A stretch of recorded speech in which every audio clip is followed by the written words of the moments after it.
talk to you about our experience with Canadian immigration and our life in Canada in general for a new state.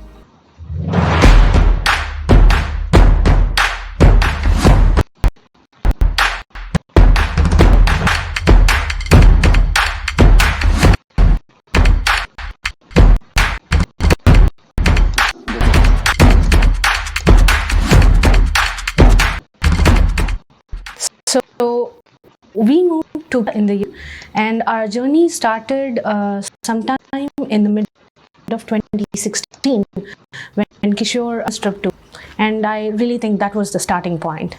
Yeah, I came to Ottawa in the mid of 2000 short business trip. That was my first trip to any North American city. I was excited. However, there were a lot of doubts in mind that how the place would be and what for me. However, to Ottawa, I stayed there in the, for 2 months. It was summer. It was summer during that time, and the weather was very beautiful. Place. Also, people were very good, and they were very warm and welcoming. So that kind of created a very positive thing in my mind for Canada, and I strongly felt that the quality of life here in Canada is much better. And I started exploring options for immigrating to Canada. And once I returned back to India, I discussed this with my family, and we further explored opportunities or options that we have to immigrate to Canada, and that is when we came across something called as Express Entry program.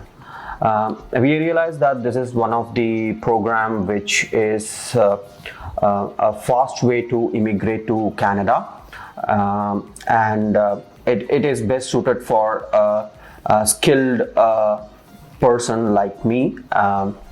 So we went ahead and we gathered all the information required for applying for this under this program, and we would be sharing about those details in our video further, what the documentation process is, what are all the various steps that are involved in applying for an Express Entry program. So Express Entry was the thing that we applied, and we always wanted to come down to Ontario because that is a place which had got a lot of opportunities in the field in which we both of us were working.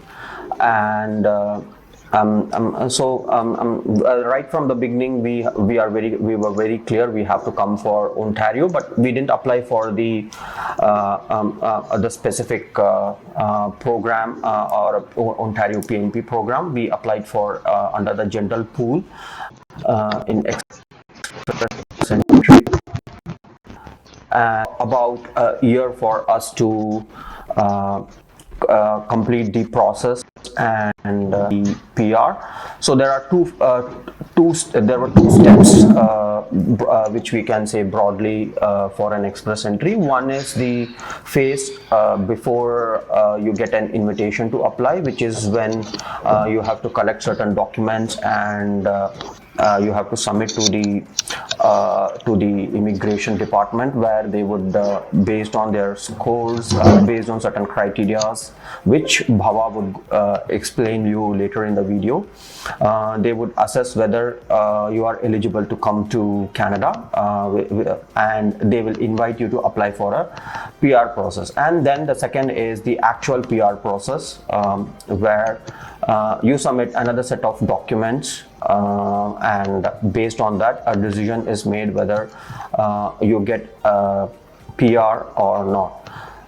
So we would be covering all this extensively in our video, and we would share all the information and that we know and our experiences with you, so that it helps you to plan your immigration properly. And we would be more than happy to help you and answer your questions.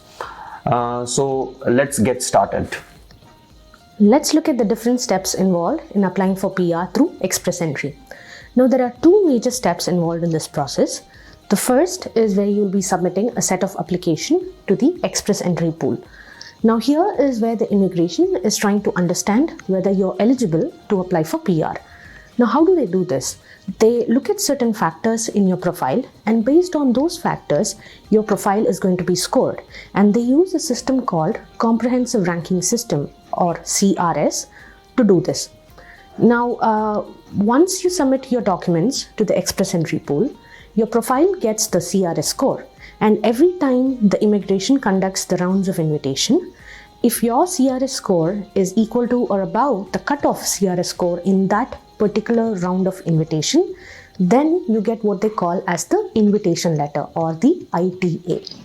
That will then take you to the next step, which is where you will be actually submitting an application for PR processing. There again, you will have to submit a set of documents like police certificate, medical exam, and proof of funds. So once you submit these documents, the immigration reviews your profile once again, and if they approve, you get your PR. Now let's look at these things in detail. When I mentioned that they look at your eligibility for applying for PR, what I meant is the immigration has a set of basic requirements that they are looking for in an individual who is applying for PR. Now, these requirements depend on the type of immigration program that you're applying to. Say, for example, we applied through the Federal Skilled Workers Program, that is the FSW. Now, under the FSW program, they have certain selection factors. And what are they? They include age, education, previous work experience, whether or not you have a valid job offer, your language skills, and finally, your adaptability. Let me give you an example. If your age is between 18 to 35, then your profile gets a score of 12, and this is the maximum score you can get for age. This score keeps decreasing as your age increases. The next is education. Now, the immigration will not accept your documents related to your degree or your diploma certificates directly. What you must do is you will be submitting your certificates and pertaining to your education to a designated organization like the WES, and the WES will assess your educational qualification, and they call it as Educational Credential Assessment, ECA. Now, when the WES finishes your evaluation, they will send the report directly to the immigration. The next is work experience. Now, if you are someone who wants to come to Canada through the FSW PR program, then you are supposed to be having your work experience in certain categories. Now, there are several categories which the immigration classifies certain job types, but with respect to FSW, there are only 3 categories. That is skill type 0, skill type A, and skill type B. Now, if your work experience in the past is around managerial level, then you are someone with a skill type 0. If you have a degree, if you have a university degree, a professional, like a doctor or a dentist or an architect, then you are somebody with a skill type A. If you have skilled, training, like a chef or a plumber or an electrician, then you are someone with a skill type B. Now, what happens is, based on the different job categories that you fall into, and based on the number of years of experience that you have, your scores will vary. The other important thing to note about this job offer that you have is, if you have a valid job offer from a Canadian organization, which is valid for at least a year or more, then you get additional points on your profile. The next thing is language skills, and this is basically nothing but your IELTS exam. The higher the band you score, the more score you get in your profile. The last is adaptability. Now, what the government is trying to understand here is how adaptable you will be to life in Canada, and whether or not you're going to be depending too much on their social resources. For example, if you have studied in the past in Canada, or you have worked in Canada for at least a year or more, and depending on your language skills, your scores, you will get extra points on adaptability. Or say, for example, you have a sibling or a blood relative in Canada, then you get additional points in your profile. Now, as I mentioned, these are the different factors based on which your profile is evaluated. And once you evaluate your profile, you get your CRS score. Can you check your CRS score before you submit your application? Yes, you can. What you must do is go onto the immigration website and look for the CRS tool calculator.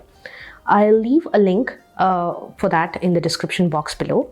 When you go onto that website, what you will find are a set of questions based on these different factors that we just discussed. And as you answer those questions, in the end, you will see that if, for that particular person's information, you will find the CRS score at the bottom. Now, I'll give you another tip. Say, for example, if the two of you in a family are applying for PR together, like a husband and a wife. Now, between the two of you, you get to decide who is going to be your primary applicant for the PR application. Say, for example, if your wife is younger and she has a higher educational qualification, or she has more work experience, or if she has a valid job offer, or any of these points, on these different factors, if she scores more or if she's better than the other person, then wife will be, could be your primary applicant. Now, when you go onto that website that I mentioned, you will be able to see that the questions are framed in such a way that it will ask you about the primary applicant and the spouse information as well. So even though the information about the spouse is also entered and considered, more weightage is given for the primary applicant. Also, don't forget that IELTS is a major part of your CRS score. So depending on who scores the maximum in your IELTS exam, you can decide who can be your primary applicant. Alright, so I think we'll stop here for now, and in our next video, we'll take you through the different steps that you have to follow in submitting your PR application after you get your ITA. We really hope you guys enjoyed our video. Please do leave us some comments. You can also follow us on Instagram, and if you really liked our video, please do consider subscribing. We'll see you soon in our next video. Until then, take care. Hello everyone, this is Bhava. And this is Kishore. Welcome to our channel. Are you planning to move to Canada? And you're still not sure how to go about submitting your PR application? Then you have come to the right place. In this video, we are going to talk to you about our experience with Canadian immigration and about life in Canada in general for a new immigrant. So stay tuned.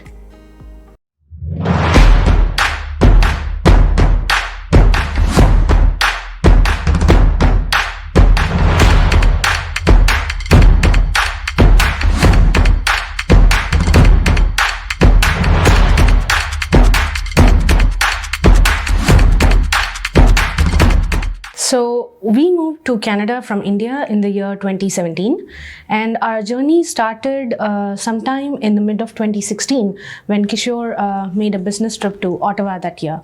And I really think that was the starting point. Yeah, I came to Ottawa in the mid of 2016 for a short business trip. That was my first trip to any North American city. I was very much excited about the trip. However, there were a lot of doubts in mind that how the place would be and what is there in store for me. However, I came to Ottawa. I stayed there for 2 months. It was summer. It was summer during that time, and the weather was very beautiful, and I really liked the place. People were very good, and they were very warm and welcoming. So that kind of created a very positive thing in my mind for Canada, and I strongly felt that the quality of life here in Canada is much better. And I started exploring options for immigrating to Canada. And once I returned back to India, I discussed this with my family, and we further explored opportunities or options that we have to immigrate to Canada, and that is when we came across something called as Express Entry program. We realized that this is one of the program which is a fast way to immigrate to Canada, and it is best suited for a skilled person like me. So we went ahead and we gathered all the information required for applying for this under this program, and we would be sharing about those details in our video further, what the documentation process is, what are all the various steps that are involved in applying for an Express Entry program. So Express Entry was the thing that we applied, and we always wanted to come down to Ontario because that is a place which had got a lot of opportunities in the field in which both of us were working.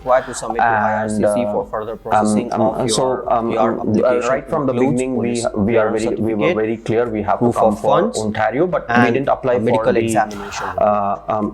specific each one of these program one by or a police Ontario clearance PNP program. We applied for an important document issued by the local authorities to say that you don't have any adverse report against you. So how do you get this document? You have to approach the local authorities and apply for a police clearance, and they would issue you that document.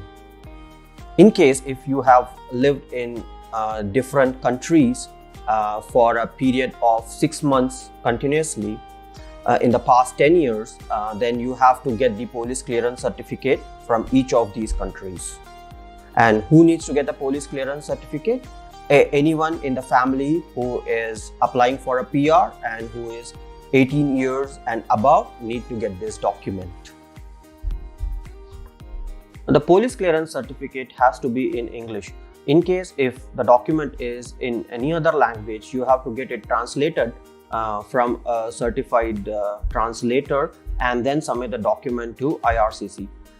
In case if the document has an expiry date, you should ensure that the document that you are submitting is not an expired one.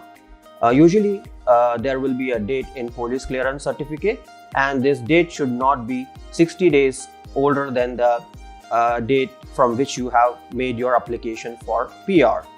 Also, it may so happen that in certain cases you are not able to get a police clearance certificate on time. So in such scenarios, there are certain set of documents that you can provide to IRCC to say that you have applied for a police clearance certificate and it is under processing. However, IRC may accept or reject those documents. Also, certain countries may refuse to issue a police clearance certificate, and in such case you should submit a document saying that why you are not issued a police clearance certificate. So with this, we pretty much come to an end for a police clearance, and then we will talk about proof of funds. Proof of funds is a very important document that you have to submit to IRCC, and which helps them to assess that whether you have sufficient funds to support your family during your initial days in Canada. The guidelines for how much funds you should have in your account is clearly outlined in the IRCC website, and we have also sharing these details in this video. And every year IRCC changes this amount, so you have to track the IRCC website to see what are all the current requirements.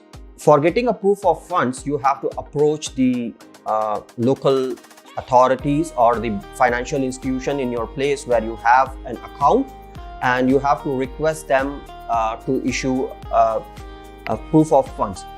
In case if you and your wife are applying for the PR, then you can pull in the resources and you can show that as a proof of funds.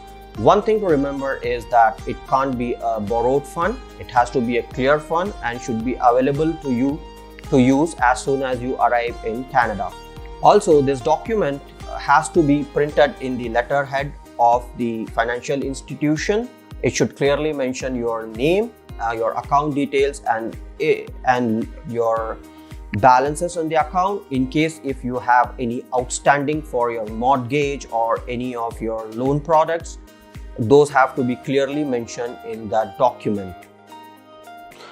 It may so happen that you would have secured a job offer before you arrive in Canada, and if that is the case, then you need not have to submit the proof of funds. However, one thing that you have to remember is that if you have a job offer, it should be valid for at least an year for IRCC to consider as part of your PR application process. Once you have submitted your proof of funds and police clearance certificate, IRCC would review those documents, and within few days or within few months they would come back to you asking you to submit your medical examination report, in case if they are okay with your previous documents that you have submitted to IRCC. IRCC has approved a panel of doctors and hospitals in each country, and you have to get your medical examination done from those hospitals or from those doctors only.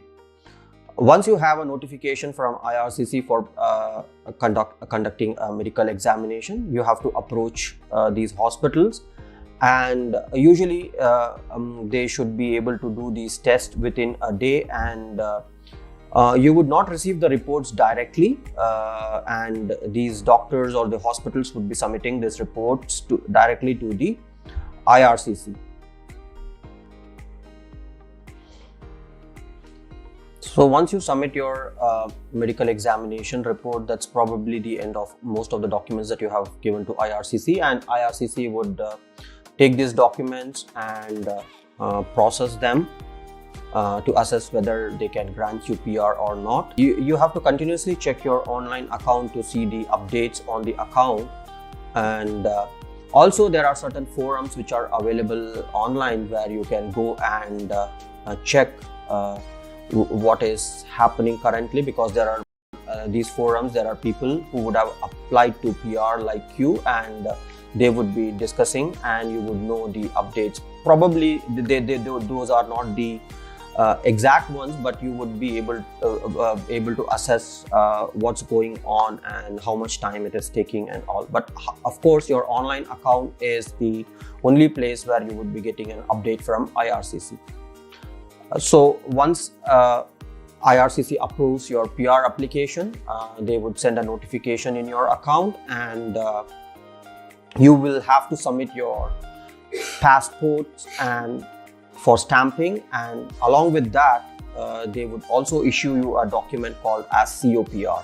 In our case, since there was no embassy, Canadian embassy in the place where we were, we had to submit the documents to an agency called as VFS. VFS is present globally, and they have offices in many locations, and we are leaving below a link where you can go and check the countries where they have the presence. Once you submit your passport, it is predominantly pretty much done, and you would get a visa stamping along with the confirmation of permanent residency. This is a very important document. You have to carry this with you when you land in Canada, and once you land, immigration authorities would check these documents and would let you inside the country. So that this pretty much brings us to the end of the video. In this video we have covered about the express entry program. There are other ways in which you can also apply for a Canadian PR, which are called as, one of them is the provincial nomination program. We are not covering that in our video. However, we are leaving below the link, and you can visit those links to get more information on provincial nomination program. With this, we pretty much cover the complete PR process through express entry scheme. I hope you enjoyed the videos. Please do leave us some comments and please do consider subscribing to our channel. And you can also follow us on Instagram. We will see you soon in our next video. Till then, take care.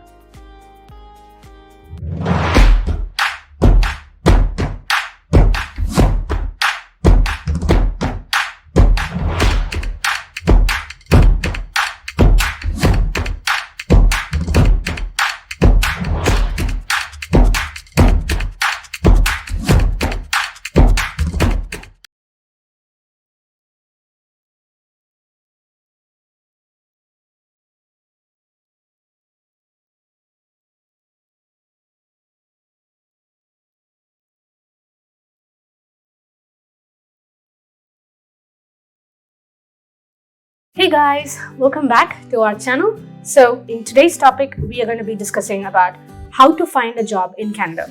Now that's a very broad topic, so we are going to cover a lot of different small things that are very essential when it comes to finding the right job for you.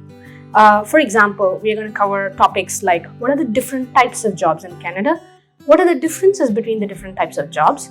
How do you network with people? How do you make contacts? How do you build your references? Now, LinkedIn is an example, but there are certain platforms which are very specific to Canada and pretty well known. So we're going to be talking about that. And then we're also going to cover certain aspects of resume writing, which is another integral part when it comes to finding the right job. So let's get started.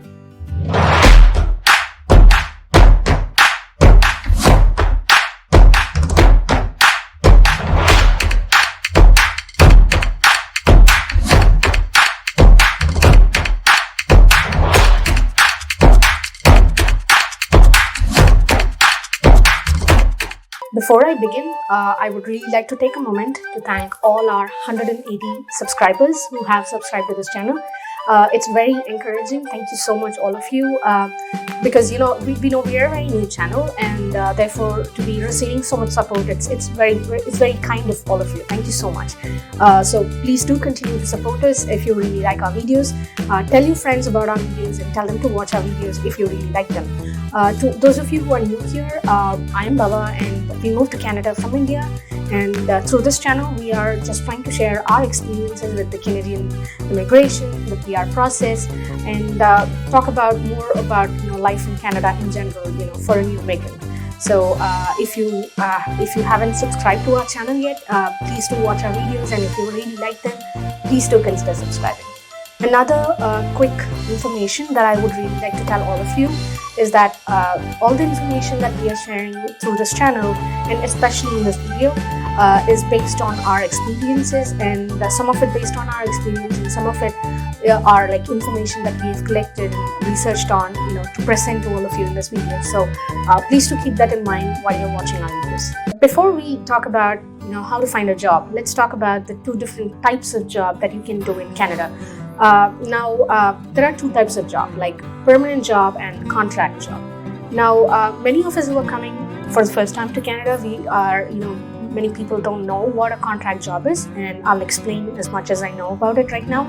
So, a permanent job is where you're working for the employer, you are on their payroll, and you get certain benefits from the employer. Benefits include like health insurance. Now, this is not the same health insurance that the government provides. Let me explain. So, for example, in Ontario, the government-provided health insurance is called OHIP, or otherwise called as Ontario Health Insurance Plan, that is OHIP. So, what the OHIP does is that when you go to a doctor, when you see a doctor, you don't pay the doctor the fee for visiting the doctor. So that is covered by the OHIP. But what the OHIP does not cover is the medicines which are prescribed to you by the doctor. When you go buy those medicines using the prescription, those medicines are not covered by the OHIP. The OHIP also does not cover, if you're going for some special treatments like physiotherapy, or you have some dental work to be done and your doctor advises you to undergo some dental surgery of some sort. Those things are not covered by OHIP. Now, those all these expenses will be covered by the health insurance which is provided to you by your employer. Now, when you talk about contract jobs, what we need to understand is that when you take up a contract role, you are not on the employer's payroll, so you don't get the same benefits as the person who would, who's probably taking up a full-time permanent job with them. So that's the main difference. So you don't get these benefits of the health insurance, and you'll probably have to do that on your own. The other difference between a contract and a permanent job is that some employers kind of pay a little higher than what they would pay for a permanent job. So when you are on a contract job, you get a little higher salary. So that's another difference between the two things. The other important point that you must consider if you're looking for a contract role is that contract job comes with a specific duration. So the company probably wants you for, say, 6 months or a year. So after that duration, after your contract is over, whether your contract is going to be renewed or not depends on the requirements of the company. Now let's talk about searching for a job. Most employers in Canada, when they are trying to hire somebody, they kind of prefer if you are physically present in Canada.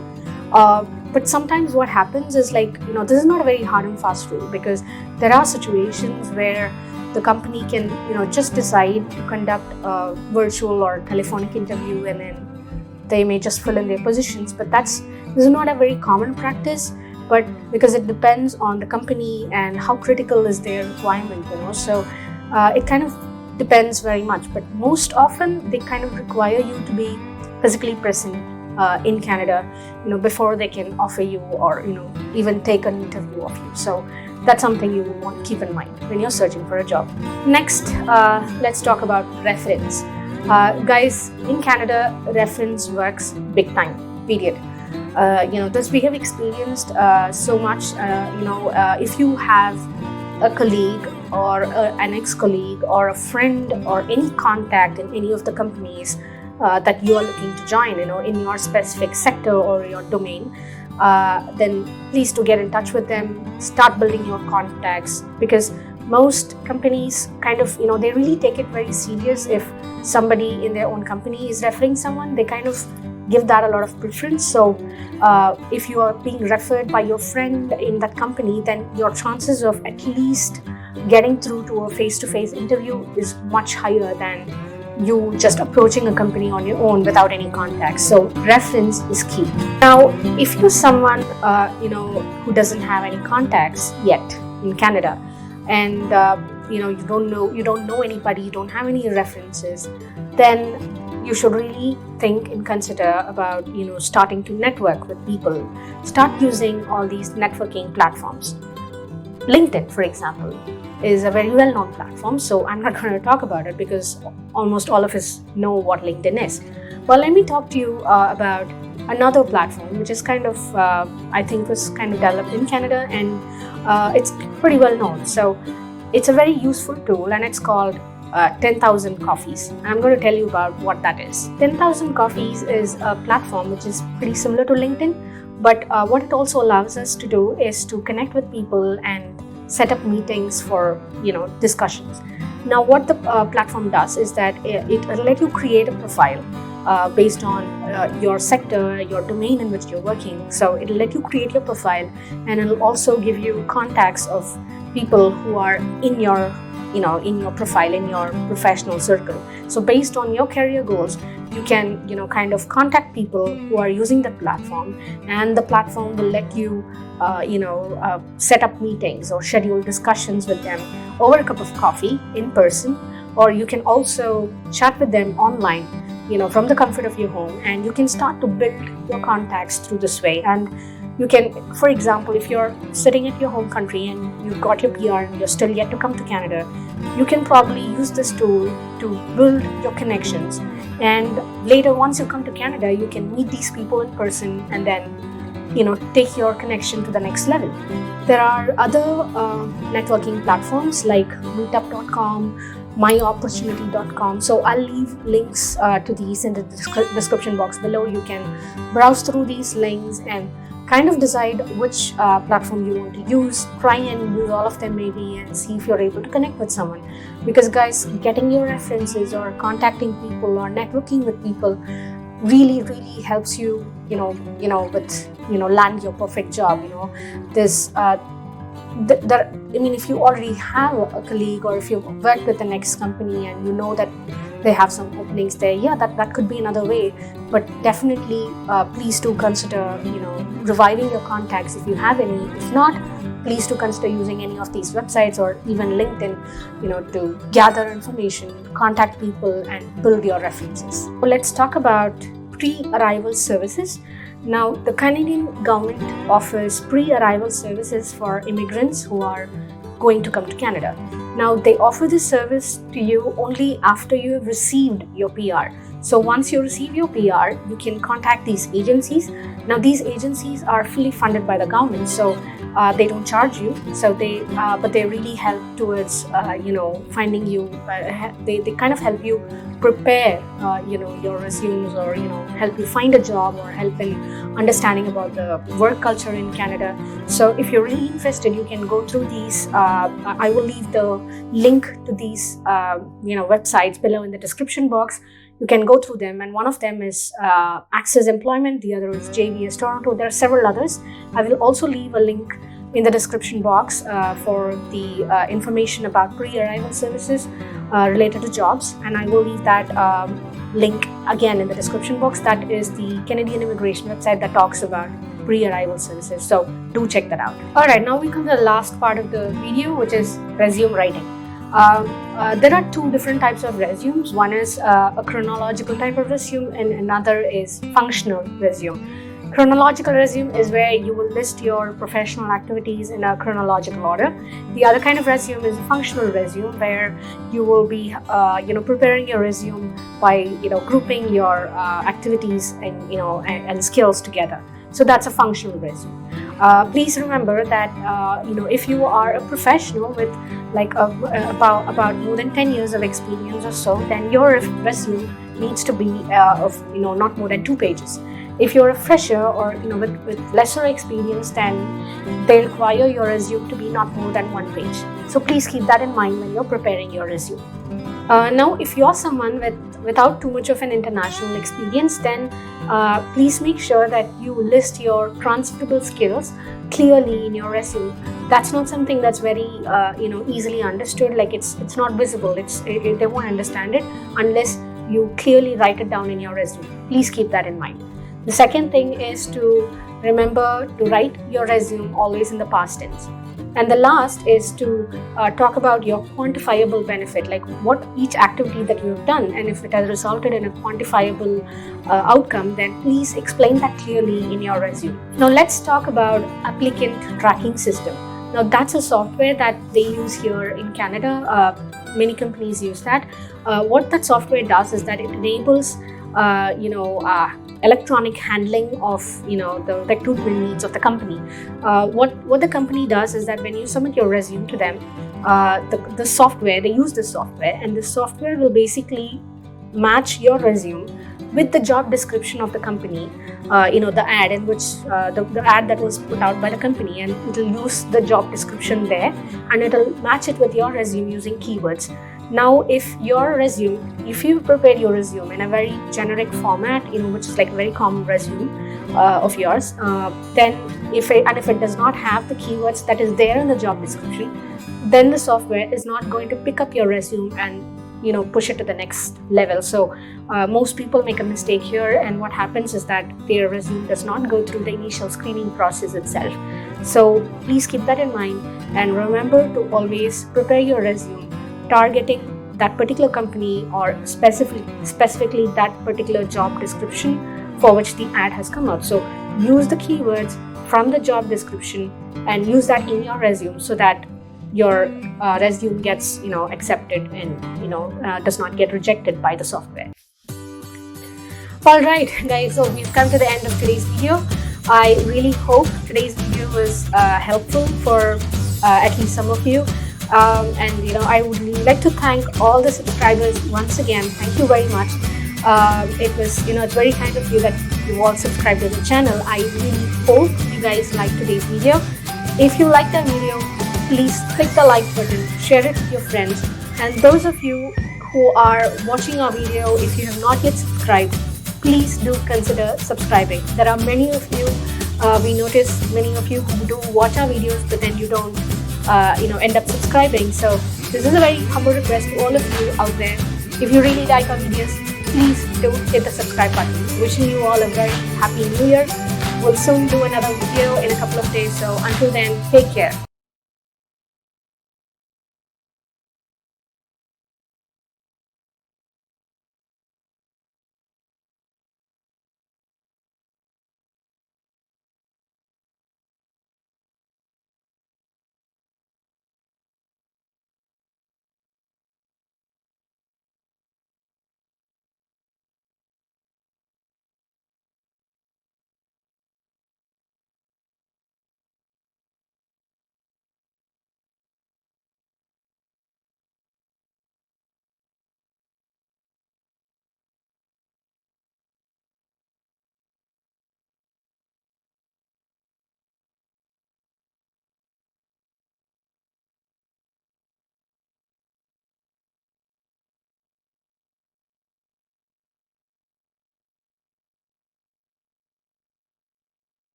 Hello guys, welcome back to our channel. So in today's video, we are going to talk to two very special people, Shweta and Pratap. They just recently moved from the US to Canada. So in today's video, they are going to talk to us about their experience. How did they move from the US to Canada? Why did they move from there? What was their PR journey like? And several other things. So let's get started.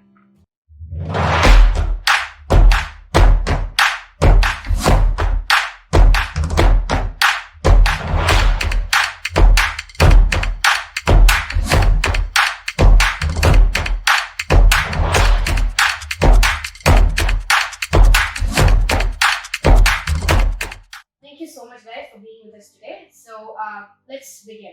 Why don't you tell us something about the two of you? Thanks for having us over, Bhava. Hey guys, my name is Shweta and this is my husband Pratap. We moved from USA to the Greater Toronto area about a year ago, and we are both techies working in the software industry. It's been wonderful so far. We really love it here. Pratap, why don't you tell us why you moved from the US to Canada? Sure, yeah. We both, like she said, we both are in the tech industry. We were living in California, and we felt there was a bit of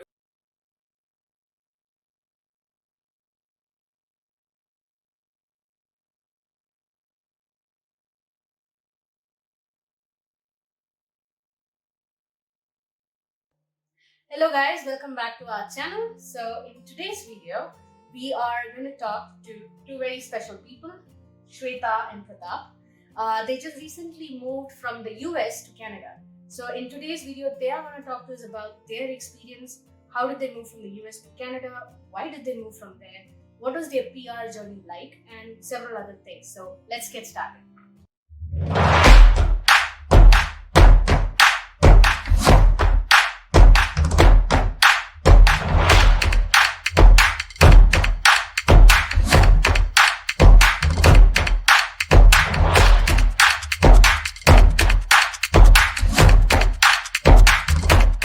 Thank you so much guys for being with us today. So let's begin.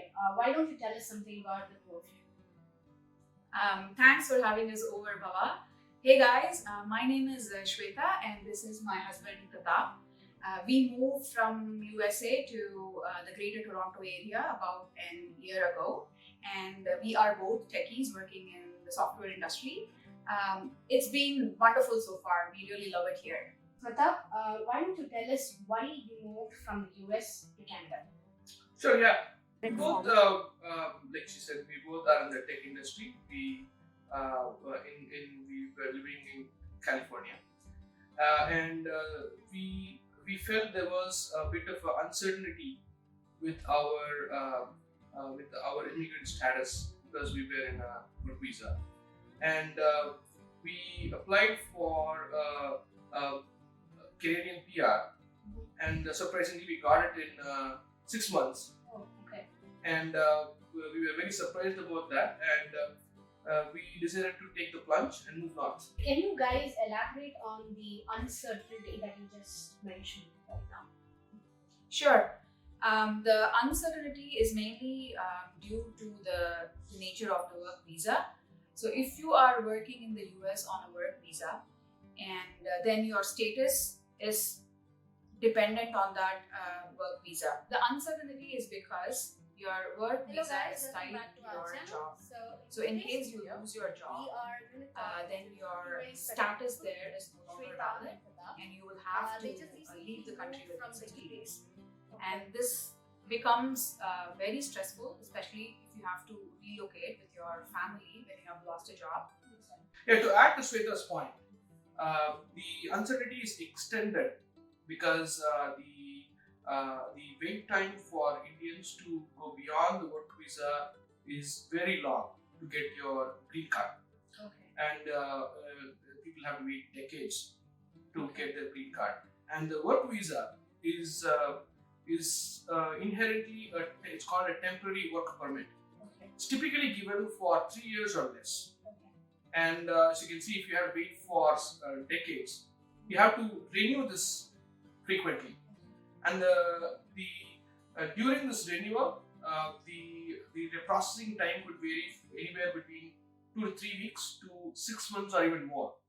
And during this period, your travel, international travel will be affected. You will not be able to easily travel internationally. You have to get extra permits for that. So that makes it cumbersome. But what makes it even more dangerous is if you have any kind of family emergency, and during this period you would not be able to travel, and it's a very unprecedented experience. So all these things together make it a very disruptive or very uncertain situation in the work visa. Thank you so much. This move of yours from US to Canada, has this affected your careers in India? Thanks for having us. Not really. Thankfully, both of us are in the tech sector, and the tech scene in Toronto is pretty good. Most of the big tech companies in the US have a presence in the Toronto area, like Google, Facebook, Amazon, and currently most of the companies are hiring a lot as well here in the GTA area. So I don't think the move has affected our career in any way. In fact, we like the permanency. Okay. So now that you guys have received your Canadian PR, now that you're settled in Canada, why don't you tell us how your experience has been with your differences between green card, US green card versus Canadian PR? Okay, sure. First of all, I don't have a US green card. I applied for that, and I've been in the wait queue line for a very long time. Okay. We did receive the Canadian PR. Okay. The difference is stark. It's day and night. Okay. The Canadian PR process is very straightforward, and this is a very predictable way to apply. Okay. And there are no middlemen involved. There are no lawyers involved. It is we apply it ourselves, and we can monitor our application online. Okay. It is a very transparent process, what I feel. Okay. Compared to the US green card application or permanent residency application there, it involves lawyers, it involves the advertising for potential future job listings. It is a very bizarre process, it's very outdated, and it is also not very transparent. And there is also quite a bit of uncertainty in the timing, like we discussed before. Okay. So this is there are two processes. The Canadian, if I compare that, Canadian PR process is very well streamlined. Okay, and you applied through the Express Entry? Yes, we applied through the Express Entry. Okay, and it was a similar, I think Express Entry is very common throughout. Yeah, there are no special considerations for right. people coming from work visa in the US. Almost all the countries have the same. It's the same. It is the same. process. It's the same. Yeah. Alright guys, thank you so much for sharing your journey with us today. Hey guys, so that was Shweta and Pratap. We really hope you guys enjoyed our video today. Please do let us know if you guys have had an experience like theirs. Please do share it with us in the comment section below. Or if you guys have any specific questions related to Canada, related to moving from US to Canada, please do let us know those questions in the comment box and we'll try to get them answered by Shweta and Pratap. I'll see you guys soon in another video. Until then, take care. Hello guys, welcome back to our channel. So in today's video, we are going to talk to two very special people, Shweta and Pratap. They just recently moved from the US to Canada. So in today's video, they are going to talk to us about their experience. How did they move from the US to Canada? Why did they move from there? What was their PR journey like? And several other things. So let's get started.